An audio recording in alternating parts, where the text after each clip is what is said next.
Olá e bem-vindos ao podcast Inspire. Esta é a segunda parte da conversa com o Filipe Raposo, em que falamos sobre alguns dos mitos relacionados com a prática de mindfulness e que conselhos ele tem para quem quer experimentar esta prática.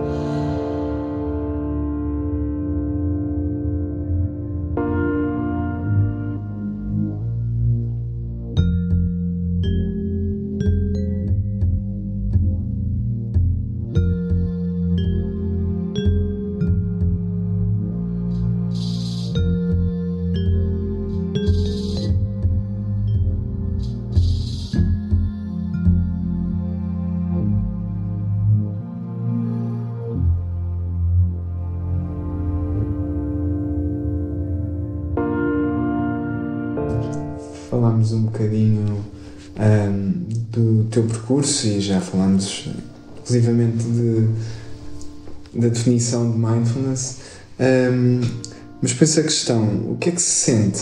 O que é que muda na nossa experiência? Temos aqui mais contacto com pessoas que não praticam do que as que praticam e frases como, mas é deixar de pensar? E gostávamos que comentasses. Pois, há uma série de mitos acerca da meditação, acerca do mindfulness, que às vezes as pessoas têm a tendência a agarrar, e um deles é muito esse, de que com a meditação é suposto pararmos de pensar ou deixarmos de pensar. E isso acaba por ser um obstáculo muito grande, principalmente no início. Se achamos que precisamos de parar de pensar para poder meditar, então nunca vamos conseguir ter condições para o que achamos que é a meditação. E no fundo, o pensamento é um dos aspectos da nossa experiência e que não faz sentido tentar parar de pensar, porque isso é um bocadinho quase como que tentar parar o movimento de um pêndulo, mas continuar a empurrá-lo. No fundo, estamos a criar mais agitação na nossa mente. Estar a querer parar de pensar. É pensar que não queremos pensar. É mais um pensamento, por um lado, e por outro lado, com a mente não funciona muito bem tentar forçar o que quer que seja. Com a nossa experiência mais subjetiva, acho que de resto com as emoções, tentar forçar o que quer que seja não resulta. Eu acho que é importante haver uma certa... Não sei se a palavra certa é esforço, eu acho que é mais empenho. É preciso uma certa vitalidade e empenho para realmente podermos estar ali presentes à nossa experiência, mas não com tanto esforço que se torna uma coisa rígida, de querer forçar a experiência a ir por determinado caminho.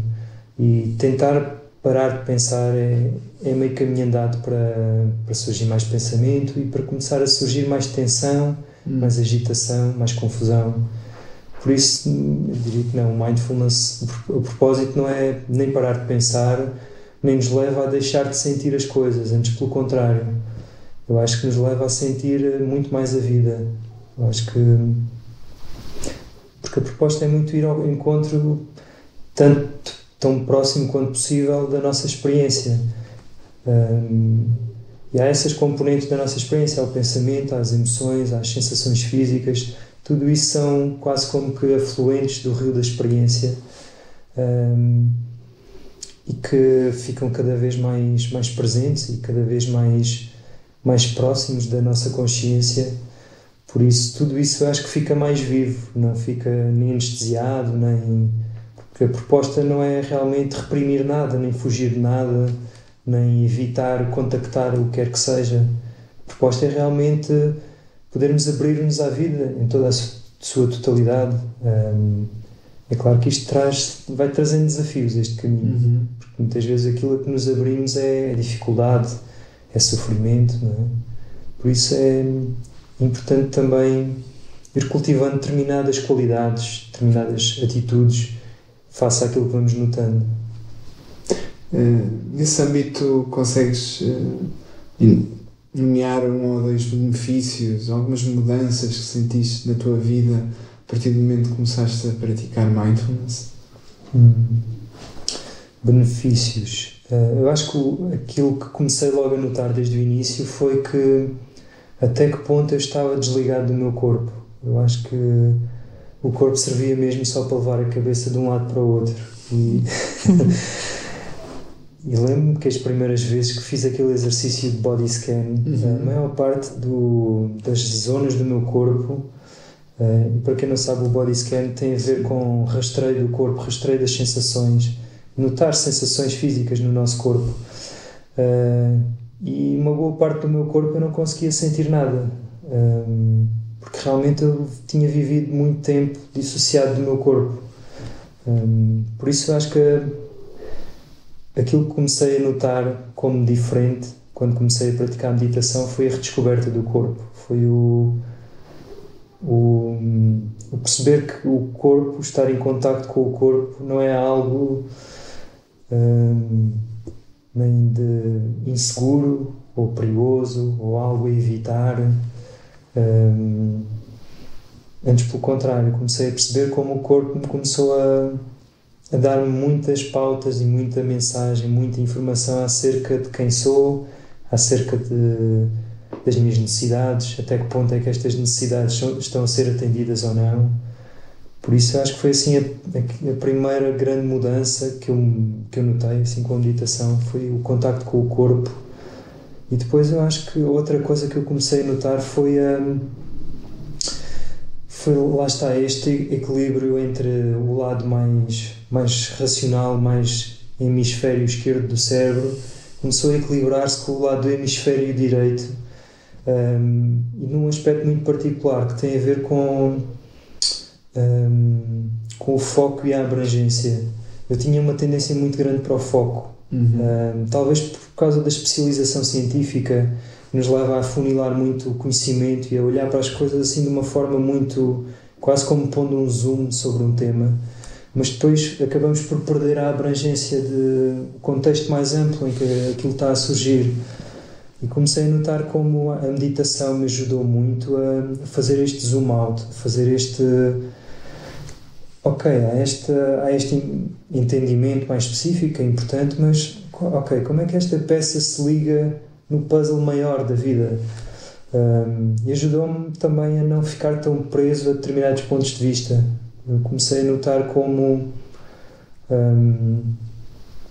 eu tinha uma tendência muito grande para me agarrar a pontos de vista, principalmente quando achava que aquilo tinha mesmo que ser assim. E com a meditação comecei a ganhar esta possibilidade de recuar assim um bocadinho mais e ver a abrangência, ver o todo, e perceber que muitas vezes pontos de vista que parecem contraditórios ou contrários, muitas vezes não são. Às vezes estamos simplesmente a olhar para a coisa de sítios diferentes. Por isso eu acho que diria que esses dois aspectos. Dirias que existe um flip antes e depois de começar a meditar? E se alguém também já te disse isso? Comentou em ti? Eu acho que estes processos, estes caminhos, não é, de autoconhecimento e do que se pretende que seja maturação e crescimento, são processos que se vão fazendo de uma forma muito gradual. Eu se calhar não fui notando em tempo real, se calhar, as mudanças ou diferenças. Se calhar olhando para trás, em períodos assim mais longos, consigo perceber que sim. Noto que a forma como estou a relacionar com as pessoas, com a vida, mudou bastante. Sinto-me muito mais apaziguado do que há uns anos atrás. E sim, tive assim algum feedback de algumas pessoas, alguns feedbacks muito positivos, muito agradáveis, outros nem tanto. Notei também que às vezes as pessoas, quando estão muito habituados a conhecer-nos de uma determinada forma e às vezes ficam assim um tempo sem nos verem e depois voltam a ter contacto connosco e depois percebem que há ali qualquer coisa que mudou, e se inquietas um bocadinho e às vezes deixas assim até desconfortáveis e muitas vezes pode haver uma dificuldade em aceitar que nós mudamos também um bocadinho, e confrontei-me em uma ou outra situação com esse aspecto, de pessoas com quem tinha uma grande ligação e que tiveram alguma dificuldade em perceber que se calhar alguns hábitos que eu tinha, algumas formas de estar, algum tipo até de atividades, de formas de encarar como divertimento ou até o que tinha como projeto de sucesso para a vida foi de alguma forma modificado e alterou-se. Por isso fui confrontado um bocadinho com esse aspecto também de que e depois naturalmente há pessoas que nós conseguimos passar por cima dessas diferenças e a amizade acaba por ser até mais reforçada e há outras em que simplesmente há se calhar um afastar de caminhos e é natural que assim aconteça na vida. Por isso tive vários tipos de feedbacks de outras pessoas. Houve outras pessoas também que me disseram que me sentiam assim mais em paz, mais como é que ia dizer, mais centrado talvez, mais estável talvez, que tinha uma tendência se calhar para lidar com as emoções muito em montanha-russa. Quando as coisas iam correndo bem na minha vida, em termos de circunstâncias exteriores, tinha muita facilidade com a alegria, mas também quando as coisas corriam mal, se calhar também ia por ali abaixo e se calhar até que houvesse algo na minha vida que voltasse a trazer essa possibilidade de esperança e de alegria, se calhar andava ali também muito agarrado a emoções difíceis. E eu acho que este caminho ajudou-me a estar mais centrado, a não estar tão dependente das circunstâncias e daquilo que me vai acontecendo. É claro que como estávamos a falar há bocado, sinto todas essas emoções e há momentos que nos trazem inevitavelmente dificuldade e tristeza e raiva e todas essas emoções menos fáceis de levar. Eu noto é que já não fico tão agarrado a essas emoções, ou essas emoções já de alguma forma não ditam o que é o meu caminho, já não influenciam tanto as minhas escolhas e a trajetória que quero seguir. Filipe, o psicólogo Vasco Gaspar tem uma expressão muito engraçada a propósito do mindfulness. Ele diz que quando alguém começa a praticar mindfulness, parece que começa a ver a vida em HD, em alta definição. Gostava de saber se concordas com esta expressão. Em HD, eu calculo que tenha a ver com estar mais consciente da nossa experiência. Ele até dá duas definições para o HD, pode ser High Definition ou Human Development, portanto, mas é curioso notar como ele diz que começamos a ver a vida em HD, uma visão mais abrangente. Tu há pouco dizias que se passa a sentir mais. Será que é aí o ponto de contacto que podemos estabelecer entre a expressão do Vasco e as tuas palavras? Eu acho que sim, acho que essa expressão faz bastante sentido e notei desde o início como sempre que vou conseguindo trazer esta atenção plena a tudo o que estou a fazer, parece que a vida ganha outra cor, ganha outra textura, outro sabor e parece que de alguma forma todas aquelas conquistas e às vezes experiências tão complexas que estava a tentar obter e tentar conquistar, às vezes ter um gostinho de que a vida está a valer a pena, às vezes com a simplicidade de notar o momento, por exemplo, numa prática de meditação, conseguia saborear essa mesma riqueza, essa abundância, aquela textura toda que às vezes uma pessoa está a tentar apanhar e escapa por entre os dedos das mãos e que está acessível. Eu acho que talvez seja isso que o Vasco Gaspar se refere com o HD, calculo.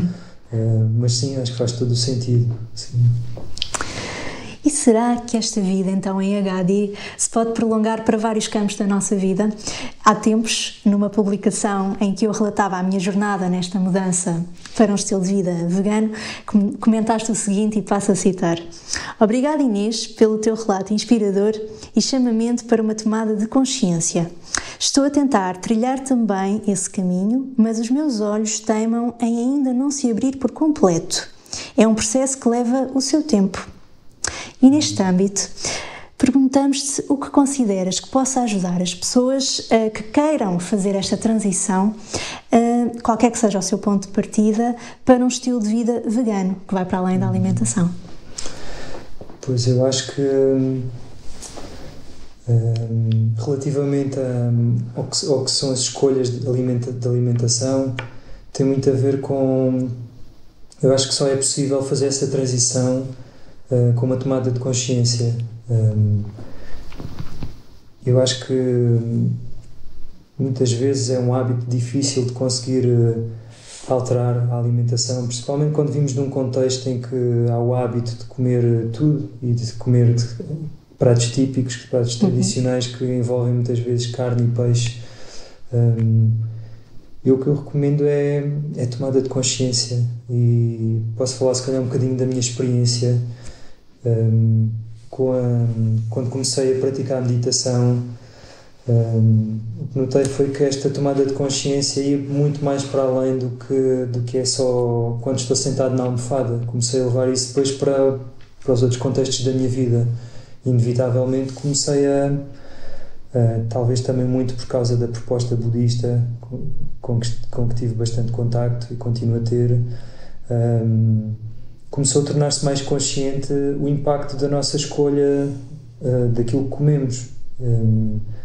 E então quando digo que os meus olhos ainda não se abriram por completo, refiro-me a que eu já deixei de comer carne, e para mim já é uma coisa muito natural não comer carne, no sentido em que para mim está claro o impacto que tem essa escolha de comer carne e o impacto que tem ao nível de...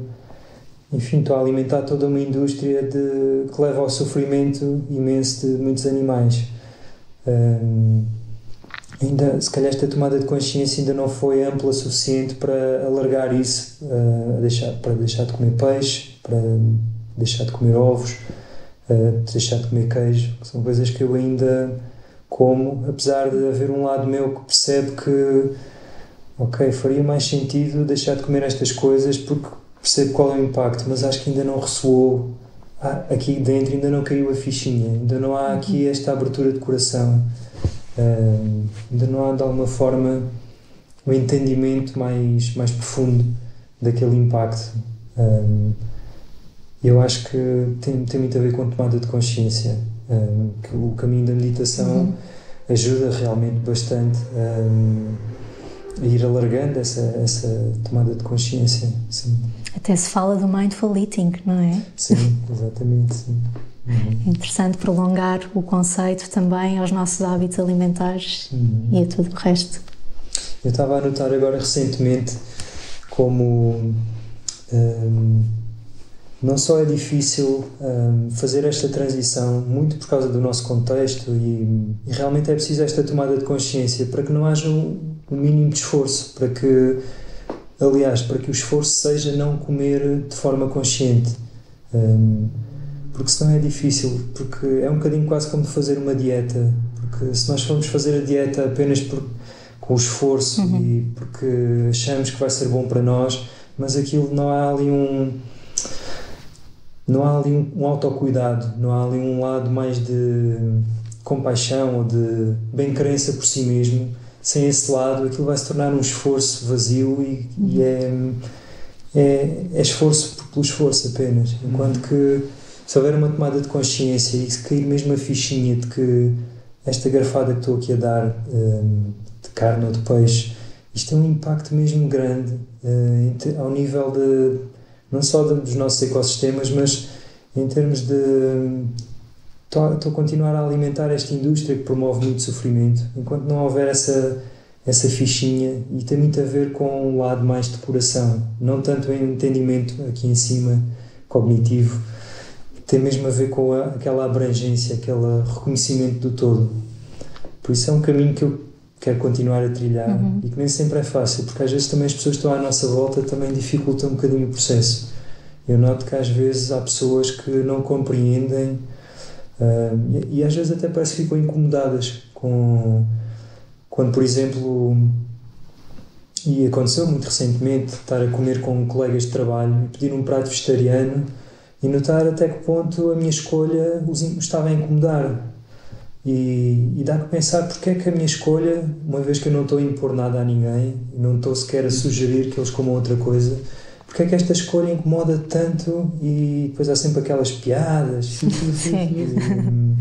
Mas dá que pensar porque é que, será que a minha escolha os está a confrontar com a não tomada de consciência deles? Não sei. Mas há ali qualquer coisa que fica ali à rasca, porque eles... Pronto, porque eu noto que aquilo causa desconforto, causa ali desconforto. Porque nenhum de nós nasceu a alimentar-se apenas de vegetais, não é? Sim. E todos nós, ninguém nasceu vegetariano ou vegan, e então estamos todos submersos assim num banho cultural de hábitos. E é muito curioso notar essa transição, uns até em crianças, outros mais tarde. No outro dia um senhor de 70 anos até se inscreveu no desafio vegetariano, também à procura de ajuda. Sim. E é muito curioso notar esses despertares, digamos assim, tomadas de consciência. Mas lá está, como dizes, também acho que tem de ser de dentro, a partir de informação que também vamos recolhendo, mas tem de haver aqui um clique interno. Eu acho que sim. Senão, perante o prazer que gostamos...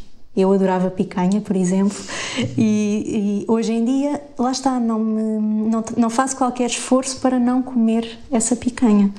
E tem que ser mesmo assim, sem esforço. Aliás, o esforço tem que ser quando surge essa possibilidade de comer carne, e seria um esforço fazê-lo, porque sentes que há ali um valor que já desceu ali ao coração que te vai estar a ser contrariado de alguma forma. E só para também complementar, no nosso caso a alimentação veio depois de começarmos a praticar mindfulness, e pessoalmente sinto como é importante ter o mindfulness como uma âncora, não é? Porque precisamente lidando com outras pessoas que com o que sabem podem ser um bocadinho mais gozando, como dizias, tens de conseguir lidar com isso, e eu sinto que o mindfulness ajudou-me bastante a não reagir, que seria de todo inútil, e a escolher uma resposta que neste caso muitas vezes não é cerebral, portanto vem mais de ok, acabaste de me dizer isto e eu... Não são opções, o que seja. Sim. Mas não saiu um ataque, porque a pessoa no fundo, às vezes mais ou menos conscientemente, está-nos a atacar, e nós atacamos de volta, não é? Pois não, eu acho que não é mesmo por aí. É um bocadinho como a prática de meditação. Eu acho que não faz sentido impor ou apregoar ou sermos assim quase evangélicos em relação à meditação. E no início, quando comecei a praticar, surgiu muito essa tendência, e acho que é normal quando descobrimos uma coisa que foi tão importante para nós e que nos trouxe tantos benefícios, é normal depois querermos levar às outras pessoas e partilhar, mas rapidamente descobri que é contraproducente, porque estarmos a querer forçar as outras pessoas, às vezes não é o timing certo para elas, às vezes estamos até a roubar o que seria o timing certo para elas, enfim, é estar a querer fazer o caminho por elas, e se calhar poderá não fazer sentido. Há mil e uma formas também de tomada de consciência que poderá não ser com a proposta da meditação ou com aquele tipo de meditação em particular. Por isso, e como com a alimentação, é importante respeitar a escolha de cada pessoa, e não resulta de todo tentar forçar ou tentar de alguma forma convencer através de justificações, através de estudos científicos ou o que é que seja, porque enquanto aquela pessoa não se sentir como verdadeiro, enquanto ela não perceber que esta decisão tem um impacto muito maior do que simplesmente o aqui e agora, tem um impacto muito grande até nas gerações futuras, até por impacto em pessoas que ainda não existem. Por isso, principalmente para quem é pai, isso deveria ressoar de alguma forma, ou mesmo não sendo pai, mas de alguma forma, enquanto não descer assim essa tomada de consciência, essa abertura de coração, acho que é muito difícil, porque senão vai ser um esforço, sem dúvida.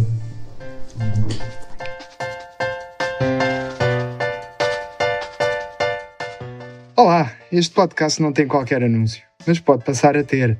Temos um espaço para divulgar e apoiar marcas que apostem na sustentabilidade, que não utilizem produtos de origem animal e de preferência nacionais, seja de que área forem. Se queres dar asas a esta ideia, entre em contacto connosco. Até já! Pegando no que falavas há pouco do timing certo para cada pessoa, e nós também, enquanto praticantes, resistimos aqui um bocadinho à tendência de sermos evangelistas. Ouvimos dizer que terias aí alguns mitos, ideias com as quais já te cruzaste, que possam ser barreiras, no fundo. Mais do que apregoar, é desmistificar, é ajudar as pessoas a clarificar. Então, o que é o mindfulness? Tens assim algumas que estejam...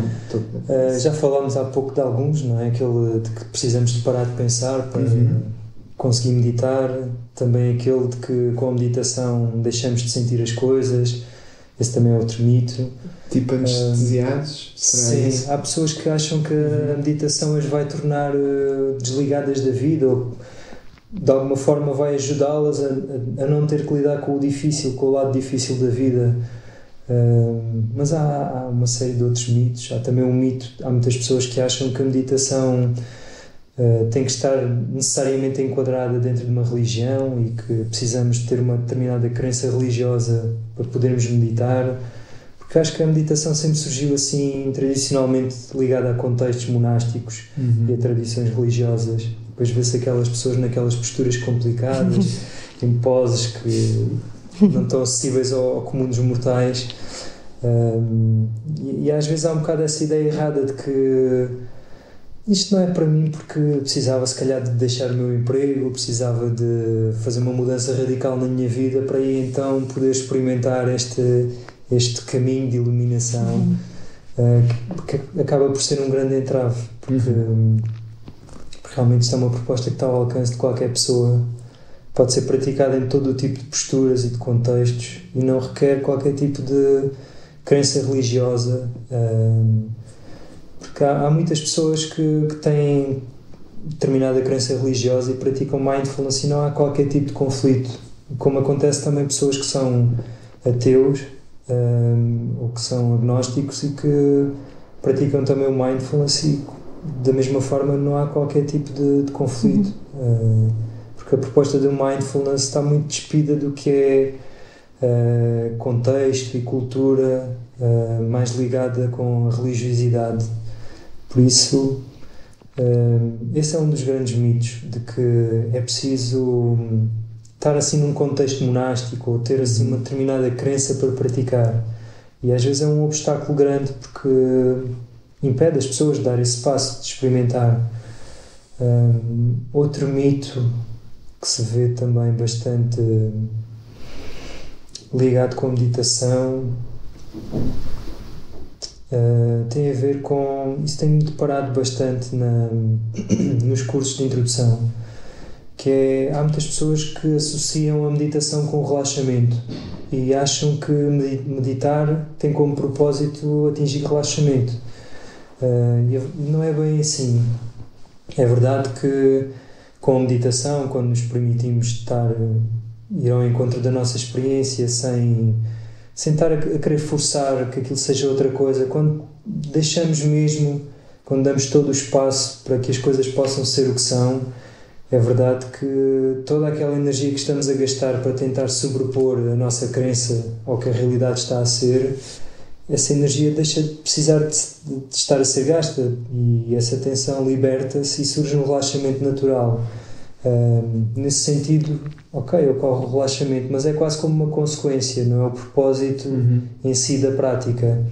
E também é verdade que se uma pessoa em determinado momento estiver muito agitado e estiver assim, com muita energia, muitos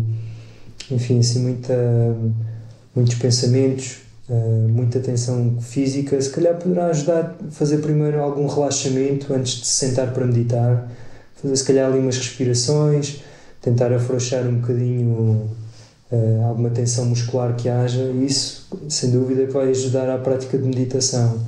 Mas é importante não confundir, o relaxamento não é de todo o propósito da prática de meditação. Como é que vês o termo mindfulness ser usado hoje em dia? Consideras que haja uma adequação ou uma banalização do termo? Sim, pegando nos mitos que também falavas. Bom, o mindfulness tem sido alvo de uma grande polémica nos últimos anos,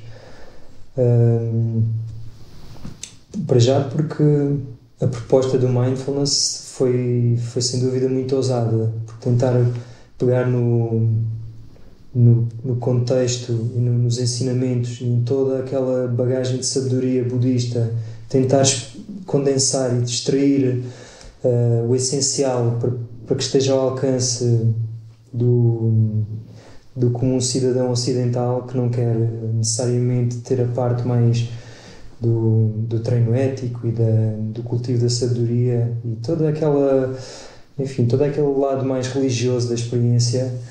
É uma proposta muito ousada e muito difícil, e é natural que haja muita polémica e pessoas que acham que faz sentido esta proposta, outras que acham que ficou muito de fora, foi muito retirado, coisas muito essenciais foram deixadas de parte, de fora do mindfulness. Eu pessoalmente acho que a proposta foi muito bem conseguida, e se não fosse esta forma de alguma forma criar um treino contemplativo, despido de tudo o que é religiosidade, haviam muitas pessoas que iam ficar de fora e iam olhar sempre com desconfiança e não iriam dar o passo para experimentar.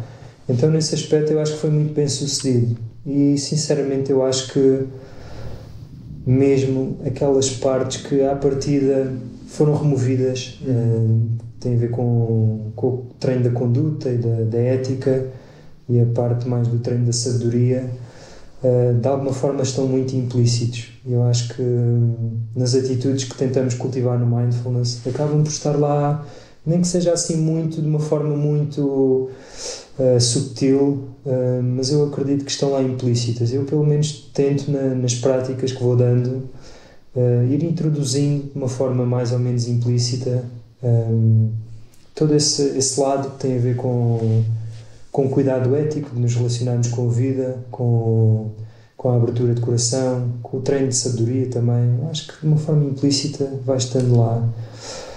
Em relação depois à forma como o mindfulness tem sido trazido,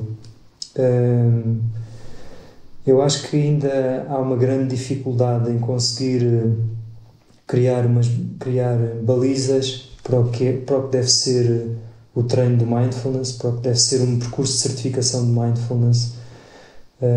Eu acho que isto acontece em quase todas as áreas de início. Eu acho que há propostas muito boas de conseguir criar um treino sério e dotar as pessoas de qualidades mínimas, essenciais, para que possam depois ensinar a outras pessoas.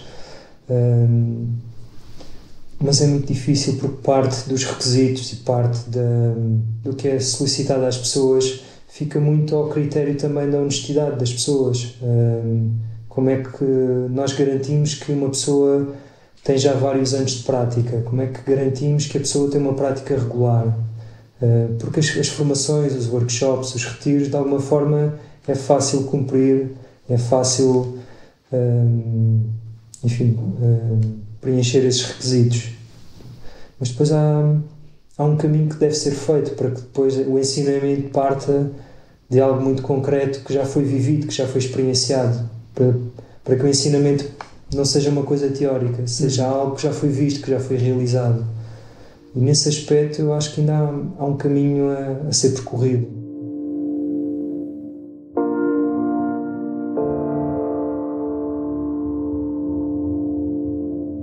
O que é que o futuro te reserva? Que formações é que tens em vista nos próximos tempos? Bom, neste momento estou a terminar a formação em psicoterapia corporal, em biossíntese. Estou em fase de estágio. Comecei já a atender alguns clientes, portanto um dos objetivos é terminar essa formação e é algo que eu quero continuar a fazer também. Dá-me muita satisfação esse lado, que eu acho que se complementa também bastante bem com a prática de meditação, e é uma forma também de continuar o meu processo também de autoconhecimento e de crescimento, no fundo. Eu acho que isso acontece tanto quando estou a tentar ensinar o mindfulness da melhor forma que consigo, como quando estou a tentar ajudar alguém num processo psicoterapêutico. É impressionante como há tanto que vou recebendo e tanto que vou aprendendo com a experiência dos outros, às vezes também porque quando nos propomos a ensinar algo, é uma excelente forma de aprofundar algo que já sabíamos, mas que às vezes faltava fazer algumas pontes ou aprofundar um pouco mais. Por isso, a formação em psicoterapia corporal é algo que eu quero continuar, e não só terminar a formação, como continuar a praticar como psicoterapeuta. Depois há este caminho de certificação no Mindfulness que quero continuar a fazer também. Neste momento já estou a dar o curso de Mindfulness Based Stress Reduction, o programa de 8 semanas, redução de ansiedade e de stress. Quero continuar esse percurso. Tem sido muito satisfatório, muito enriquecedor também, e tive muita sorte porque o primeiro curso que dei, tive a sorte de apanhar um grupo fantástico, pessoas muito motivadas, e realmente foi mesmo muita sorte. Sinto-me mesmo privilegiado por ter apanhado um grupo tão motivado, com tanta vontade de aprender e com tanta vontade de criar um novo hábito nas suas vidas. Por isso foi muito motivador. Portanto, quero continuar este percurso de formação no Mindfulness. E depois o que eu gostava também de fazer era de começar a fazer uma transição gradual a partir da engenharia, que é algo que eu sinto que já não me realiza tanto e que neste momento continua a ser importante, porque é o que me dá uma base de estabilidade, é aquilo que no fundo me dá chão em termos de estabilidade financeira, e que também é importante, tem o seu lugar. Mas gostava de ir a pouco e pouco fazendo uma transição, na medida do possível, de uma forma o mais sustentada possível, mas gostava de ir fazendo essa transição, porque sinto que o trabalho que faço na engenharia desconecta-me muito do corpo. Eu sinto que é uma experiência, o estar ao computador assim durante bastante tempo é uma experiência que me desvitaliza bastante. Eu sinto que quase que me dissocia.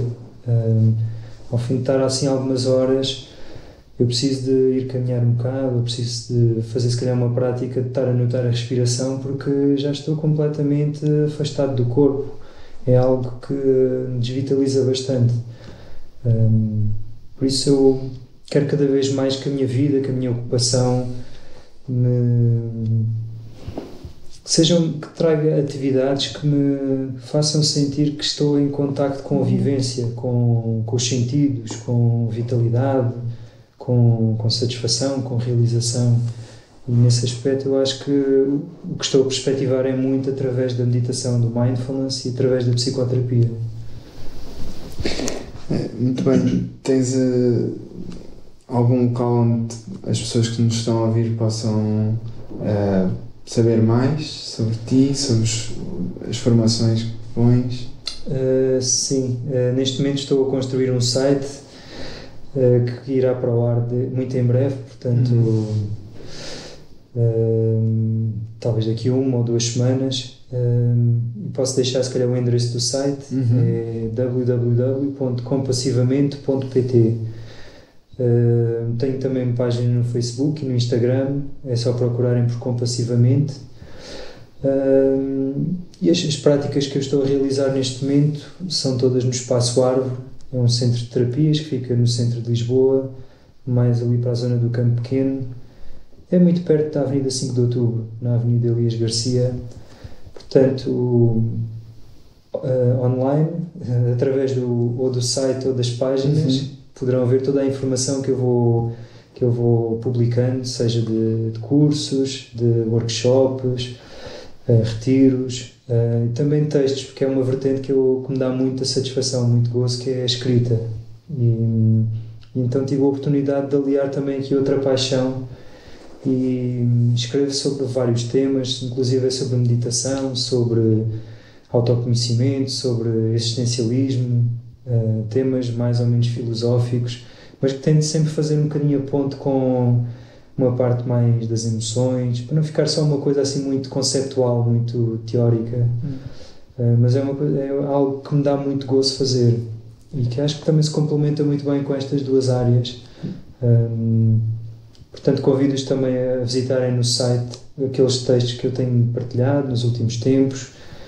E offline, na vida real, é uma questão de aparecerem numa prática de meditação. Boa. A primeira vez é oferta para experimentarem, depois, se lhes fizer sentido, é uma questão de continuarem. E serão bem-vindos, serão bem recebidos. Obrigado, Filipe, pelo convite. Há algo que gostasses de acrescentar ao que falámos aqui durante esta tarde? Sim, talvez acrescentaria em relação ao mindfulness, se calhar um lado que não está tão explícito e que muitas vezes, quando é dada aquela definição mais formal de mindfulness, apesar de eu acreditar que está lá bastante implícito no que está a ser proposto, eu acho que há um aspecto de todo este caminho, seja através do mindfulness, seja através de outra via de autoconhecimento e de espiritualidade, que tem muito a ver com a relação afetiva, com a forma como nos vamos relacionando connosco mesmos. E em particular o desenvolvimento da compaixão, que eu acho que é um valor, uma qualidade que é essencial e que nos dias de hoje é cada vez mais fulcral e importante, não só para nós mesmos, na forma como nos relacionamos connosco mesmos, na forma como nos relacionamos com os outros, mas como valor também civilizacional, como algo a que aspirar em termos culturais, em termos de sociedade, porque realmente às vezes quando nos deparamos com a realidade da nossa cultura, da nossa sociedade, fica um bocadinho assustador perceber o caminho que isto poderá levar no futuro, e os riscos são muito reais, apesar de estas transições serem sempre lentas. Estou a referir mais, por exemplo, às alterações climáticas. Muitas vezes estes processos são tão lentos que as pessoas não se assustam o suficiente para mudarem um bocadinho a postura existencial. É um bocadinho como aquela história do sapo que se vai deixando de estar dentro da panela a cozinhar e que enquanto a água vai estando morna ele está lá bem, mas depois a partir do momento em que aquilo já começa a ferver já é tarde demais, ele já cozeu. E infelizmente a tomada de consciência parece que leva muito tempo. Então eu acho que algo que pode ajudar e que faz um bocadinho a ponto com aquilo que estávamos a falar há bocado das escolhas da alimentação também, passa muito por esta qualidade de compaixão, Passa muito pelo reconhecimento do impacto que as nossas escolhas têm, do impacto que as nossas palavras têm, as nossas ações, e perceber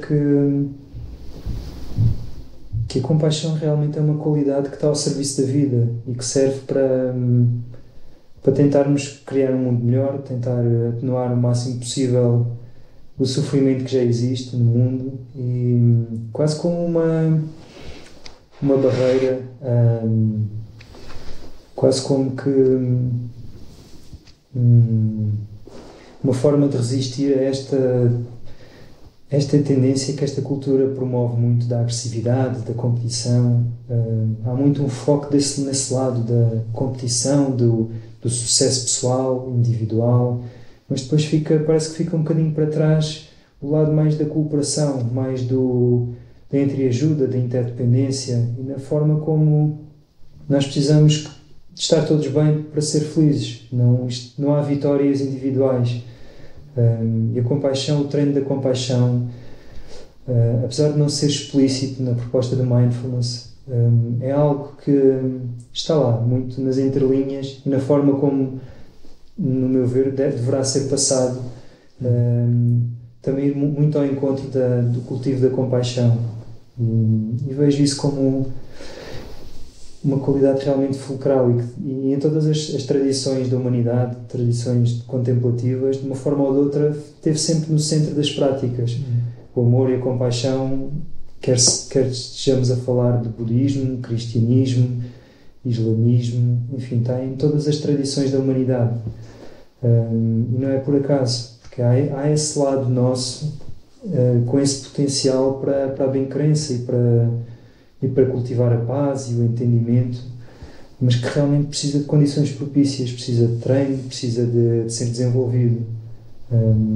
Então gostava de deixar assim o foco, a tónica, nesse lado que também é muito importante, porque muitas vezes o que atrai as pessoas ao mindfulness no primeiro instante, e é válido, e é muito válido, muitas vezes é encontrar uma ferramenta para gerir stress, gerir ansiedade, e é muito válido, e realmente poderemos colher benefícios logo num curto prazo com este tipo de práticas, mas realmente isto tem um potencial que vai muito para além só do gerir a ansiedade e do stress. Nós, se pudermos ir levando isto mais a sério, este tipo de propostas para todos os contextos da nossa vida, e aprofundando cada vez mais, desejavelmente chegamos a um ponto em que estas qualidades que têm a ver muito com compaixão, com amor altruísta, com o rever a importância da felicidade dos outros para a nossa própria felicidade. Eu acho que isso deve ser o caminho e o fim de qualquer proposta contemplativa. Por isso, também deixar essa possibilidade de que o treino da meditação e do mindfulness pode ser muito mais do que só uma ferramenta de lidar com ansiedade e stress, que já é fantástico e que todos nós necessitamos, porque isto realmente são vidas muito atarefadas que nós levamos, e o ritmo que a sociedade nos exige é realmente acelerado, e cada vez mais acelerado. Então, deixar um bocadinho esta tónica na compaixão. Obrigado, Filipe. Obrigado também a vocês pela oportunidade, Inês e João, e espero que tenha deixado assim algum contributo que possa fazer sentido a alguém. Obrigado. Agradecemos pela partilha, que isto possa ser útil a quem nos ouve. Esperamos que este podcast seja do vosso interesse. Não se esqueçam de deixar uma review e partilharem este conteúdo se vos fizer sentido. Obrigado a todos.